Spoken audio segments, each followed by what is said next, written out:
What is up, you muffin munching muggles? Welcome to Fiction and Reality. Well, Invincible Season 4 is back with another absolute banger that just might make your head explode off its stump. From fighting strangely planet conservationally aware talking dinosaurs, to Mark wrestling his growing impulsive inclination to kill, and moral friction that comes with constantly trying to escape his father's shadow, and Nolan's now newfound gripe with maintaining loyalty to his heritage, or betraying the Viltrum Empire, for its cruel practice in wiping out or exploiting other planets, and the resurfacing of ya boy Conquistador. We'll sift through some of the core themes surfacing in Invincible Season 4. I mean, your boy Mark has been going through it in the first batch of these Invincible Season 4 episodes, after Angstrom threatened the world's trust in the hero Invincible by unleashing his multiverse counterparts to wreak havoc.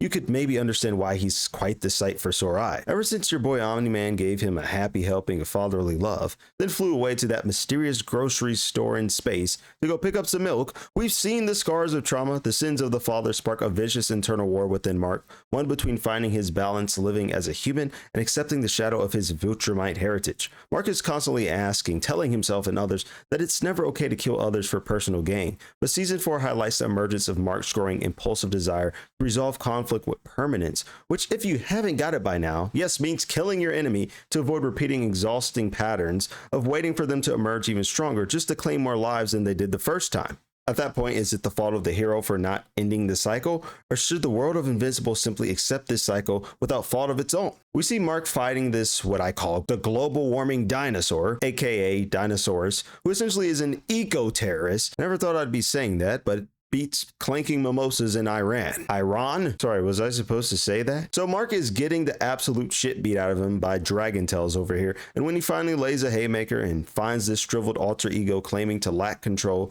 over when the dinosaur takes over, buried amongst the rubble, the frustration and trauma from reliving the results of Angstrom's act of terrorism, the fear of this threat resurfacing once more to claim more lives, and him having to bear the burden, leads to the impulsivity to kill consuming Mark, an act he likely would have come to regret if the heroes hadn't shown up shortly after to question his intent in the present moment. I think a question we need to be asking is, who is Mark when he doesn't have the heroes to ground him and remind him who he is, when he doesn't have his family to ground him? In Season 4, the mask is peeling off and revealing the shadow of Omni-Man that latches to him tighter the more he tries to escape it. It's almost like Mark actively trying not to become his father makes finding the balance between who he actually is and how the world defines him even more arduous or difficult. Weighing one's worth through judgment of the exterior world will almost certainly result in internal friction that may possibly lead to collapse, which is what we're seeing with Mark, opting for the easy path of permanence through killing his adversaries, and thus avoiding the risk of being seen as a failure in the public light, or simply the risk of failing within itself and the self-deprecative flux of emotions that stir within that melting pot. Who thinks that Mark went too far when fighting the Cichlids in Episode 1 of Invincible Season 4? In Episode 1, the Guardians of the Globe are tasked with disrupting the Cichlids, controlling the population, then transporting the affected humans before they are able to get attacked again.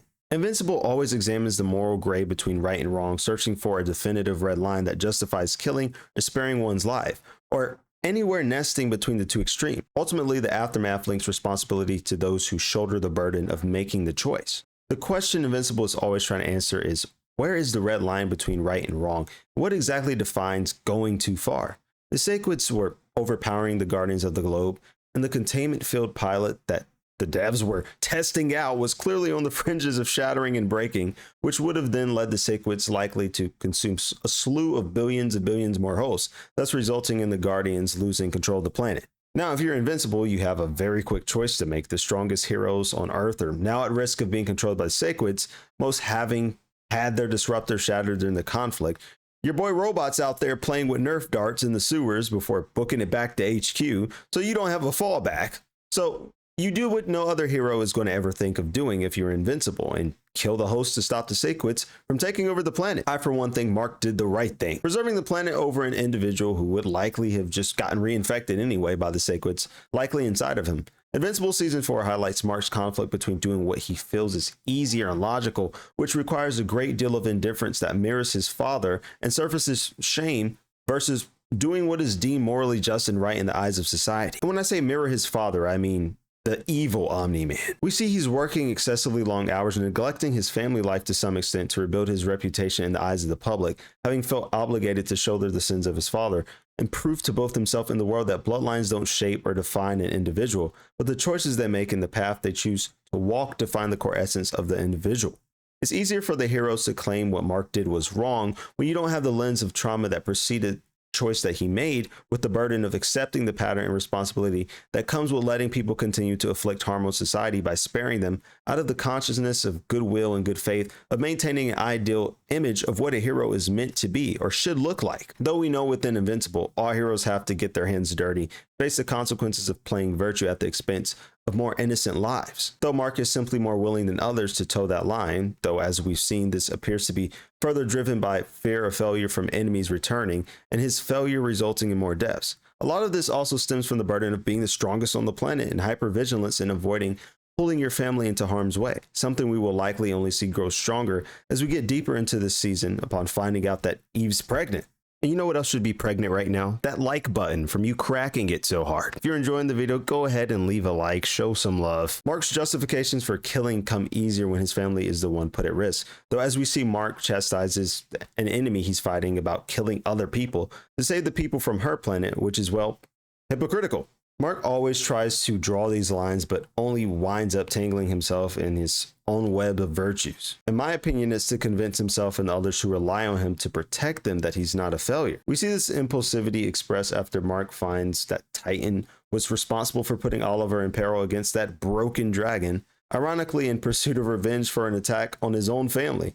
I mean, he absolutely starts wailing on Titan, and though we don't know if he would have deleted the man, I think there's definitely a case that Oliver might have given him a second lease on life. I mean, he had that boy crawling his ass right back to the order table. And I mean, Titan should get it, right? He was just whacking the Magneto Shredder guy in the name of trying to protect his family too. One of the other core points, I want to talk about what we've learned about Nolan in Invincible Season 4. Maybe some new perspective that should be emerging following the unveiling of his life in the Viltrum Empire. Seems like in the Viltrum Empire, you get jumped into adulthood for your birthday. And my, oh my, were Nolan's parents laying the absolute whoop ass and smack down on him. I mean, what did he do? Try to kiss his mom in the mouth? And just a brief aside here, I mean, what an absolute biatch. Nolan's father did something rare, sparing his child from this, I don't know what you want to call it, gang initiation. And the mother was absolutely not having any of it, and likely would have ended his life right there if she wasn't stopped. The backstory reinforces that Nolan's decisions were strongly driven by the Viltrum culture deep-seated within him. The strong-willed, the pragmatic, and enduring survived the hellish upbringing of Viltrum. Nolan lived for over 1,000 years without so much as expressing one flicker of empathy or weakness for beings frailer than him, as was the culture of the Viltrum Empire and the cruelties that came with it. Many blame the Viltrumites for inflicting cruelty through mass genocide or planetary extinction events, all for those who would not yield to their reign. When a culture like that is embedded in someone's core, then empathy itself must become a behavior that's learned over time consistently. You have to have consistent exposure to it. On the edge of adulthood, the Viltrum Empire was plagued by the scourge virus, a mass culling that brought the Viltrum Empire to the edge of extinction, killing billions upon billions upon billions, including Nolan's own father, and eventually sweeping him in illness as well until he gained the resilience to recover. If we think about it, Omni-Man had only been building a family on Earth for less than, like 0.1% of the time he'd been alive. And yet within that short span, he became empathetic to Mark and his family, while simultaneously at war with his Viltrum mission, heritage, and obligations. The Viltrumite practices were essentially an instinctive code ingrained into him from birth all the way to adulthood. That being said, while Omni-Man did betray Earth, perhaps we should also start viewing this as not as just surface level disloyalty to his family, but a conflict highlighting his struggle to break free from the cold and callous Viltrumite nature engraved into him. My God, did you know Optimus Prime was a bioterrorist? As Aaron said, a genocidal maniac for our sake. Go watch Invincible Season 4, no cap, no cap. In Season 4 of Invincible, Nolan is embarking on a journey of self-discovery and redemption while aiding Alan the Alien and the Galactic Coalition in prepping for a siege against what remains of the Viltrum Empire. We see Omni-Man constantly at odds with where his loyalty should lie, finding a haven at least in his son Mark, but juggling his ties to his people and the active role he's playing in betraying them. Omni-Man wants the merits of transforming into something other than a cold and callous machine, and perhaps wants to even prove it to himself and others by aiding Alan, but he doesn't want to bear the burden and responsibility of being the great betrayer of his people. Motives that collapse when clashing against one another. Is it the nature? Is it the beast? The beast meaning, is it the world casting judgment through its lens of right and wrong?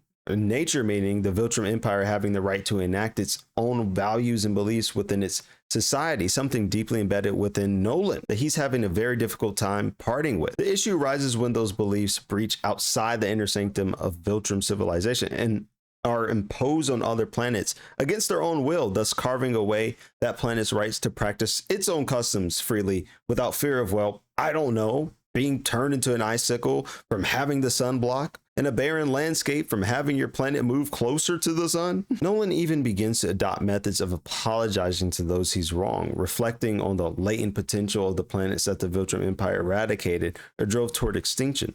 The empathy he's shown for Alan as a trusted friend reflects a growing tolerance for weaker life forms and maybe even a shift in perspective in weighing the worth of a life solely relative to his power. I mean, he was even prepared to die for Alan when Star Trek Megamind decided to launch a missile volley at the solar plate and blow everything up. He's now acting of his own will rather than any debt or obligation to his people. When Omni-Man and Thaddeus, aka bioterrorist Optimus Prime, are conversing, he uncovers that the one responsible for releasing the scourge virus on the Viltrumites was standing right before him, sparking the bloodthirsty Viltrumite impulsivity to kill, having reignited the memories of the billions and billions and billions that were killed in the process. But ultimately, we are not seeing the same Omni-Man who put the Guardians of the Globe on a t-shirt, but a re-envisioned Nolan at war with assigned allegiance to his honor and his heritage. Those are just some of the core themes I was interested in this new season of Invincible. Let me know what you think in the comments. Does Omni-Man deserve redemption after what he did to the Guardians, what he did to Mark, what he did to Earth?